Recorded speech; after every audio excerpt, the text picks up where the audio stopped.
Le décryptage de l'actualité du secteur de la santé en Afrique, c'est maintenant dans Hebdo Santé sur Médian. Merci et bienvenue. Il sera question dans ce numéro de sécurité et santé au travail et nous mettrons un accent sur les défis et stratégies d'intervention dans les secteurs d'activité à fort potentiel de risque. Un sujet à l'honneur de la 28e journée africaine de la prévention des risques professionnels qui intervient à quelques jours de la journée mondiale de la sécurité et la santé au travail célébrée tous les 28 avril. Comme toujours, deux invités avec moi sur ce plateau d'Hebdo Santé, Dr Digra Amel Yito, bonjour. Bonjour, monsieur Stache. Alors, vous êtes médecin du travail et vous intervenez dans la grande distribution, c'est bien ça? C'est exact. D'accord. Également, avec nous, monsieur Gedji Meder, bonjour. Bonjour. Alors, vous êtes ingénieur en hygiène des industries et environnement du travail, c'est spécialiste qualité totale, responsable sécurité et environnement du travail, et vous êtes par ailleurs formateur en hygiène du travail et membre de l'ONG Coalition africaine contre les risques et nuisances professionnelles et civiles. C'est bien ça? C'est bien ça. Merci à tous les deux d'avoir accepté donc de participer à cette émission et nous aider à mettre donc en lumière les stratégies d'intervention et les défis des maladies et accidents liés au travail. Alors tout de suite, messieurs, quels sont les secteurs d'activité à fort potentiel de risque de maladies et d'accidents?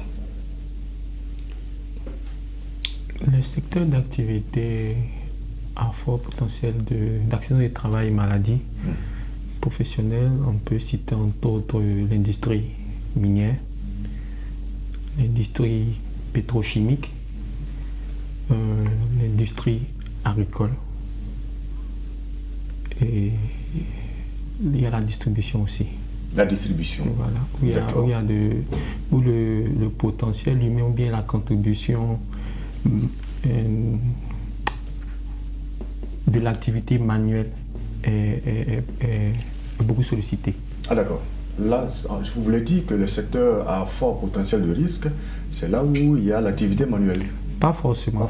C'est-à-dire qu'un accident de travail ou une maladie professionnelle peut être induit par soit le cadre, soit le matériel, soit l'activité elle-même qui est en cause. D'accord. Voilà. Mais la question, bien le débat principal aujourd'hui, c'est où les statistiques nous donnent des chiffres élevés. C'est dans les différentes industries que je vous donne, bien les différentes activités que j'ai énumérées tout à l'heure. D'accord. Alors, M. Bédé, vous qui êtes la coalition africaine, Dr Digra vient de parler de chiffres. Est-ce que vous avez quelques chiffres pour nous montrer un peu l'ampleur de ces maladies et accidents professionnels? En termes de chiffres, disons que vous savez qu'on n'a pas la culture de la réalisation des études de façon permanente. Donc, les chiffres ne sont pas trop disponibles de façon générale, mais comme Dr Digra vient de le dire, effectivement, on a tout ce qui est industrie, à fort potentiel de risque, tout ce qui est industrie, ensuite le BTP généralement, l'agriculture, et aujourd'hui, avec le phénomène des Yangomoto, etc., vous voyez que les questions liées au transport sont de plus en plus accidentées. Je voulais savoir, quels sont les facteurs qui rendent donc ces secteurs-là dangereux? Qu'est-ce qui, je vais dire, crée la dangerosité dans ces secteurs d'activité? Dr Digra a parlé de mines. C'est en fait les facteurs de risque. Les facteurs de risque, les éléments qui favorisent, qui contribuent à ce qu'on puisse être victime d'accidents ou de maladies. Vous avez un environnement de travail. Dans l'environnement de travail, de façon classique, si on veut résumer le travail c'est un ensemble de 6 éléments à un moment donné, muni d'un équipement, dans un lieu précis. Un individu exécute une tâche conformément à une organisation qui lui a été prescrite. Donc le moment, il est un facteur de risque, l'équipement, le lieu, l'individu lui-même, la tâche et l'organisation. Donc vous voyez que ce sont tous ces éléments-là qui entrent en ligne de compte et qui vont induire l'accident ou la maladie. D'accord. Et quand sont généralement ces maladies, Dr Digra? La nature de ces maladies les pathologies couramment rencontrées sous nos tropiques, maladies professionnelles. Bien sûr. On peut citer entre autres les troubles musculo-squelettiques, qui englobe un groupe de pathologies qui touchent les articulations, les muscles, les tendons. Ces pathologies sont consécutives à une utilisation, une sollicitation répétée au cours d'activités mécaniques à la chaîne, si vous voulez. Ensuite, nous avons les pneumopathies. Après les pneumopathies, nous avons les dermatites, les dermatoses liées à certaines activités.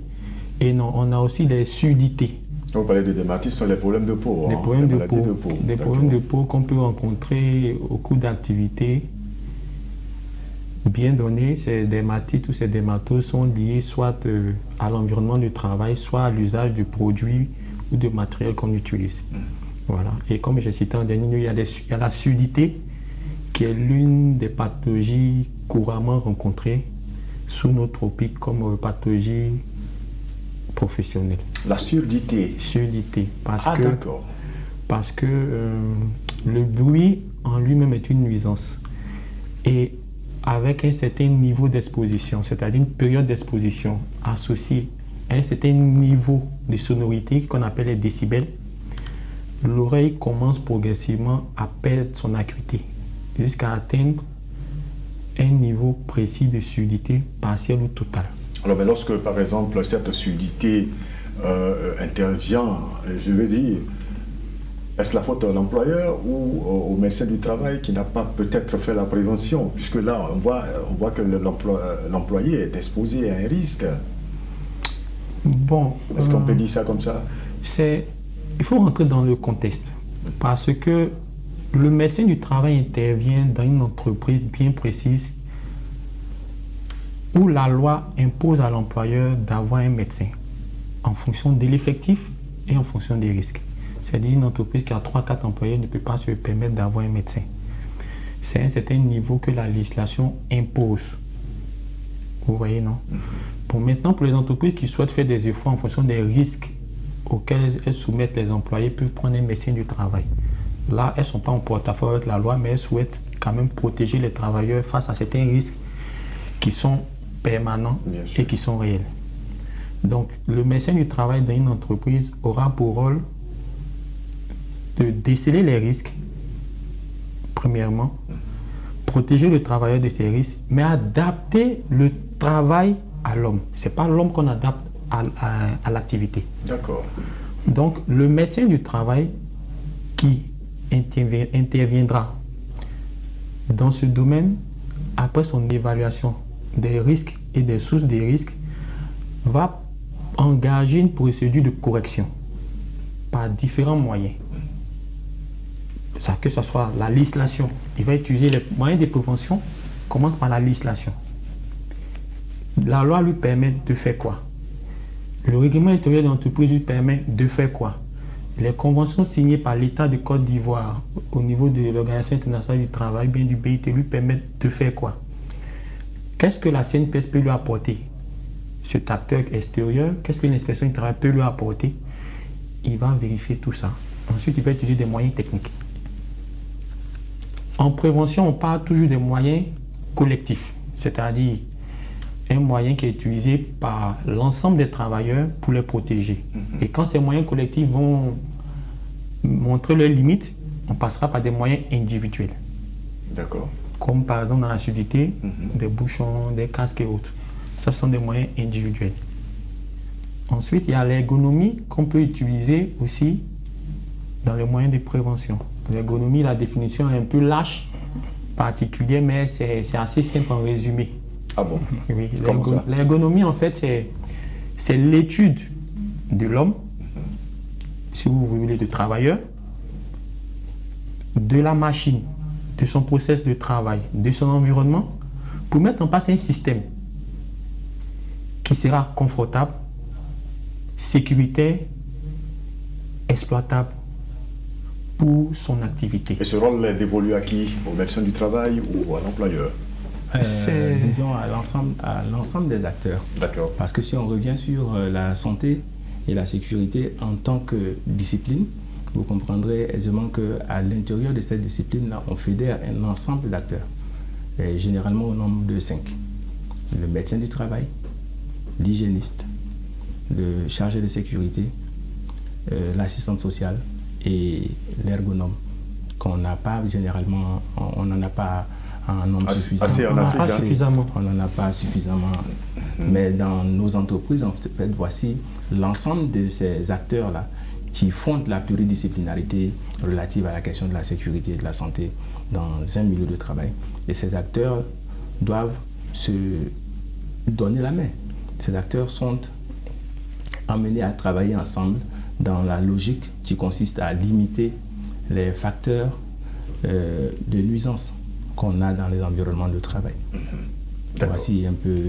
Alors, docteur Digra avait commencé à ébaucher donc quelques pistes d'intervention en cas donc de maladie, d'accident, et tous ces acteurs qui vont donc rentrer en ligne de compte pour une véritable intervention. Alors, pour poursuivre toujours donc dans le sens des interventions, comment ces interventions vont être efficaces pour le bien du malade, de l'employé, j'allais dire, qui est malade ou qui est victime d'accident?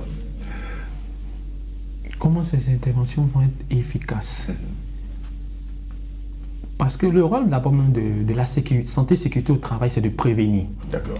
C'est-à-dire le premier palier de l'activité de prévention, c'est de prévenir les accidents.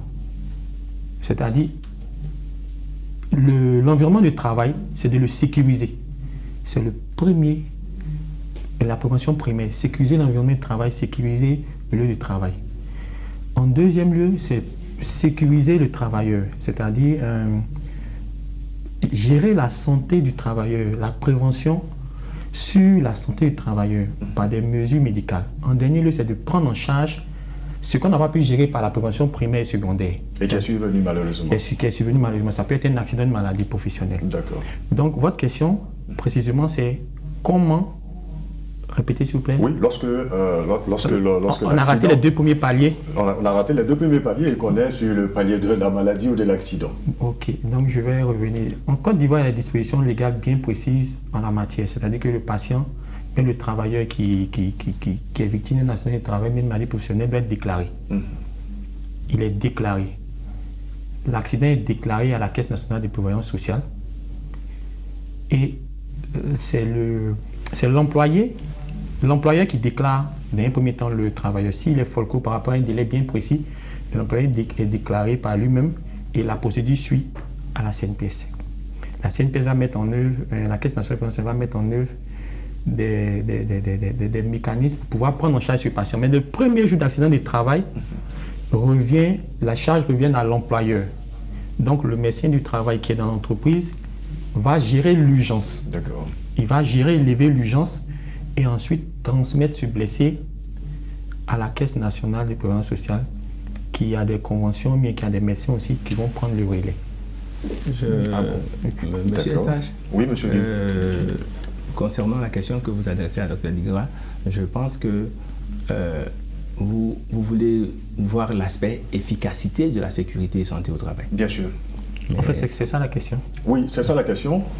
Puisque là, on parle un peu des interventions, des stratégies d'intervention. Alors, ça va consister à quoi? Puisque là, on verra tout de suite les limites, les défis de ces différentes interventions lorsqu'il y a accident ou lorsque le travailleur il est malade. Et là, docteur Digra a bien fait donc de donner les deux premiers paliers qui consistent donc à la prévention, à faire en sorte que l'employé travaille dans des conditions j'allais dire optimales de sécurité. Alors, mais lorsque on arrive au stade maladie, c'est ce que je disais tout à l'heure, quelles vont être les stratégies pour vraiment assurer une bonne prise en charge, une bonne intervention? En cas de maladie, une fois que la déclaration est faite et que le patient est pris en compte, il y a différents points de son évolution. Le travailleur peut revenir travailler avec la totalité de son aptitude physique. Donc là, il va bénéficier d'une visite médicale pour le réintégrer à son poste. D'accord. S'il revient travailler avec un handicap, ou bien il est diminué physiquement, maintenant le médecin du travail intervient. Parce que le rôle du médecin du travail dans cette attribution, c'est d'adapter la tâche à l'homme. Donc il va devoir adapter l'activité de ce dernier, qui est diminué physiquement, à son nouvel état physiologique. D'accord. Ça peut être des aménagements de poste. Les aménagements de poste peuvent commencer par la chaise, le fauteuil, tout équipement avec lequel ce dernier travaille. Ça peut être des aménagements d'horaire. Ça peut être une proposition de mutation. Ah d'accord, il peut changer carrément de poste. Le médecin peut demander à ce que ce dernier soit muté à un poste où sa nouvelle aptitude physique lui permet de pouvoir travailler normalement. Ça peut être des aménagements d'horaire. Donc, le médecin intervient là. Si ce patient est diminué totalement et qu'il ne peut plus travailler, le médecin du travail va faire remonter l'information. Et la Caisse nationale de prévoyance sociale, qui a plusieurs attributions, en plus de prendre en charge le blessé ou bien le malade, suite à un accident du travail, bien le malade qui est en déclaration d'accident de maladie professionnelle, la Caisse nationale de prévoyance sociale fait des indemnisations, en plus d'aider le patient à se soigner. Oui. Cette caisse-là participe à ces indemnisations et parfois des rentes viagères. D'accord. Voilà. C'est pour accompagner la personne qui malheureusement est invalide et qui ne peut plus travailler. Voilà. Sinon, le premier rôle des acteurs de la prévention, c'est de pouvoir recaser cette personne diminuée, adapter son activité à son nouvel état. D'accord. Si il avait une machine et qu'il est droitier et qu'il travaille, la machine lui permettait des commodités avec la main droite et qu'il a été amputé malheureusement, on proposera des aménagements qui puissent travailler la main gauche. Dans le cas échéant, on proposera même une mutation. D'accord. Voilà, donc il faut une interaction entre tous les services dont M. Guédia a parlé, mais c'est une interaction aussi entre le médecin du travail et puis les services concernés, bien les ressources humaines, pour permettre parfois des formations afin de permettre des mutations. En fait, c'est un peu large. D'accord. Alors, M. Guédia, on se pose également la question des défis par rapport à ces interventions, dans le cadre donc, de l'assistance à ces employés, en cas de maladie, en cas d'accident. Est-ce que vous, aujourd'hui, en tant que coalition africaine, est-ce que vous pensez que les médecins du travail arrivent véritablement à intervenir où il y a des défis qui sont à surmonter pour véritablement... Mais en termes de défis, je vois d'abord, tout à l'heure vous parliez de l'efficacité de l'activité elle-même en tant que santé et sécurité au travail. L'activité normalement devrait pouvoir être suffisamment efficace parce que on est dans une activité typiquement préventive. Donc c'est une activité d'anticipation. Et les différents acteurs dont on a parlé tout à l'heure, dont Dr Digra était en train de parler, ces acteurs ont un impact sur le milieu de travail. Le médecin du travail agit sur la santé du salarié. L'hygiéniste agit sur l'environnement du travail dans lequel le salarié évolue. Le chargé de sécurité, en tant que spécialiste, il agit sur les interactions que les équipements, les outils peuvent avoir sur le salarié en termes d'accident.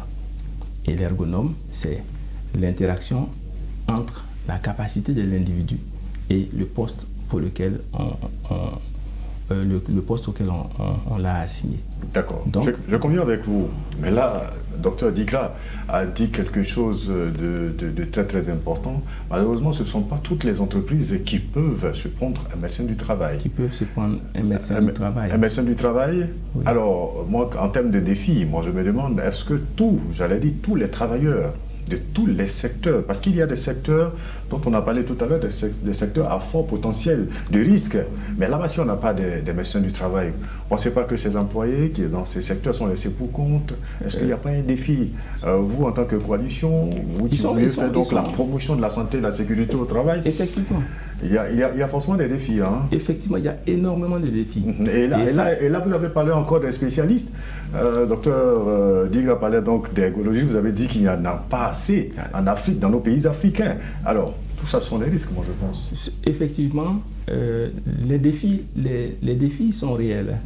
Les défis sont réels. Et le plus gros défi pour moi, c'est celui de la réglementation. La réglementation, oui. D'accord. Le défi, c'est celui de la législation en matière de santé et sécurité au travail. Est-ce qu'on a effectivement des tests les textes existent. Dans nos pays africains? Les tests existent, mais c'est dans l'application de ces textes qu'on a un souci. Ces textes ne sont pas assez coercitifs. Par exemple, lorsque le docteur dit que chaque employeur devrait pouvoir être dans une logique de pouvoir recourir à des acteurs de la prévention. D'accord. Que vous êtes? Oui, voilà. À des acteurs de la prévention. La réglementation est bien claire dessus. La réglementation, dans le Code du travail, dans toute la gamme de l'article 41, on va vous dire que l'objectif ou la mission de l'employeur, c'est d'organiser la marche du travail. Et dans cette organisation de la marche du travail, il doit veiller à ce que les installations soient sécurisées au maximum en vue d'éviter les accidents. Et respectent certaines normes. Et donc, comme c'est une réglementation, et que cette réglementation est une exigence, la législation donne des possibilités.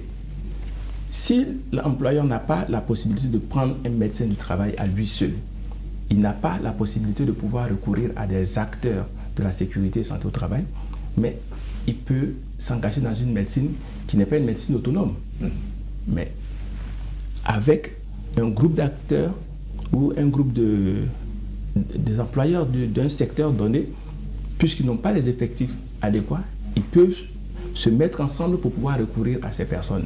D'accord. Donc, en fait, la réglementation, elle existe, et c'est dans vraiment l'application de la réglementation qu'on rencontre des soucis. D'accord, parce que j'allais terminer par là. On célèbre chaque année donc la journée africaine de prévention des risques professionnels, vous en tant que coalition africaine. Alors, je me dis qu'au cours de cette journée, vous sensibilisez, vous informez donc les chefs d'entreprise, les différents employeurs, de sorte à comprendre la nécessité de la santé et la sécurité au travail, qui consiste donc à prévenir. Alors, est-ce qu'on pourra véritablement y arriver? On est en voie d'y arriver. On est en voie d'y arriver. On est en voie d'y arriver, mais il faut d'abord qu'on puisse véritablement sensibiliser les usagers de la médecine du travail, les usagers de la sécurité et santé au travail, que sont d'abord en premier lieu les employeurs. Les employeurs. Ils doivent bien comprendre que les questions de santé et sécurité au travail en termes d'enjeux, c'est d'abord des enjeux humains. On a des hommes qui sortent de leur maison le matin, qui vont sur un lieu de travail pour pouvoir garantir une vie décente à leur progéniture, à leur famille, et qui risquent de ne pas rentrer à la maison. Ouais. Parce qu'ils travaillent dans un environnement qui n'est pas décent. Qui n'est pas décent, où il n'y a pas de sécurité. Il n'y a pas de sécurité. Donc, ce sont des enjeux humains. D'accord. Mais avant les enjeux humains, il y a les enjeux légaux, les enjeux juridiques. La législation dit, quand vous offrez du travail à quelqu'un, il faut prendre des dispositions pour ne pas qu'il subisse ce travail et que ce travail devienne un préjudice pour lui. Bien sûr. Si vous le faites, c'est que en fait, c'est comme si vous avez contribué à pouvoir dégrader sa santé et il va falloir que vous compensiez. Ensuite, on a les enjeux aujourd'hui en termes d'image.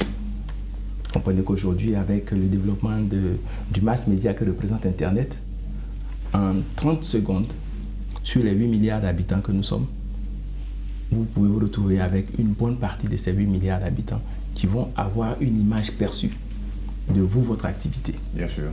Vous ne pourrez jamais atteindre ces personnes qui ont déjà reçu l'information pour pouvoir vous justifier ou démentir. Donc aujourd'hui, on a des questions d'enjeux humains, enjeux juridiques, enjeux en termes de sociaux même. Donc voici en fait une panoplie d'enjeux et nous, au CACRNPC, nous sommes dans le carnaval de la promotion. Nous sommes dans le carnaval de la promotion. C'est dans ce contexte que nous sommes en train de nous débattre depuis des années pour introduire la santé et la sécurité au travail déjà dans les curricula de formation. D'accord. Depuis les lycées, depuis les centres de formation, parce que la santé et sécurité telle qu'on la gère aujourd'hui, c'est lorsque les individus ont fini tout leur cursus, qu'ils se retrouvent en entreprise, qu'ils découvrent qu'on doit pouvoir se préserver, on doit pouvoir, et en ce moment, ils ont déjà acquis des habitudes qui sont difficiles à pouvoir façonner. Bien sûr. On arrive malheureusement à la fin donc de cette émission, le temps qui nous est imparti. Docteur Digra, on va terminer avec vous en 2 mots. Vous qui êtes médecin du travail, vous faites déjà votre travail, mais comme on l'a dit, il y a des défis, il y a le secteur informel. Il faut donc s'intéresser à tous ces secteurs parce qu'il y a des gens qui y travaillent, et comme M. Ledy le disait, il faudrait pouvoir limiter tous ces risques dans ces différentes entreprises, ces secteurs d'activité, j'allais dire. Alors en 2 mots, un message donc à tous les chefs d'entreprise. En 2 mots rapidement. Ce que je pourrais dire aux chefs d'entreprise, c'est que le capital humain doit être préservé, doit être organisé. C'est le garant de leur gain. De leurs bénéfices, le capital humain. Si vous avez il faut le préserver à tous les prix. Bien sûr, si vous avez des employés qui se portent bien et qui sont en sécurité, c'est vrai que votre activité va prospérer. Voilà, donc la santé n'a pas de prix, la sécurité n'a pas de prix. Il faudrait qu'ils y mettent les moyens. Merci en tout cas à vous, docteur Digra Amel Yito. Je rappelle que vous êtes médecin du travail et vous intervenez donc dans les grandes distributions. Également, merci à vous, monsieur Deji Meder. Vous êtes ingénieur en hygiène des industries et environnement du travail, spécialiste qualité totale, responsable sécurité et environnement du travail. Et vous êtes par ailleurs formateur en hygiène du travail et membre de l'ONG coalition africaine contre les risques et les nuisances professionnelles et civiles. En tout cas, merci pour toutes ces informations, monsieur. C'est la fin de ce numéro. Malheureusement, on y reviendra une prochaine fois. C'est la fin de ce numéro d'Hebdo Santé. Merci à l'équipe de réalisation et surtout à vous qui l'avez suivi. À bientôt, à très très bientôt donc pour un autre numéro toujours sur Média.